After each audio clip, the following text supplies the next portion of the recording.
How to log Facebook profile officially in 2025. Hello everyone, this is Sabrina here to help you today.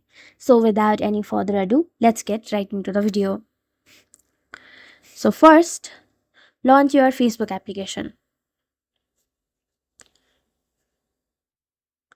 After that, go to your profile.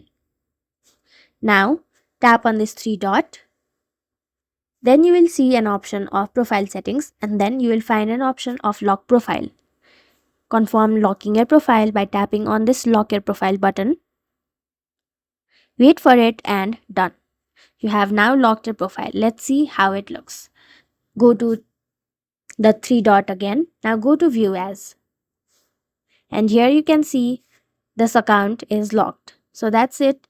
Thank you for watching this video. Make sure to like, share and subscribe to our YouTube channel. If you got any questions, comment them down and I'll catch you in the next one.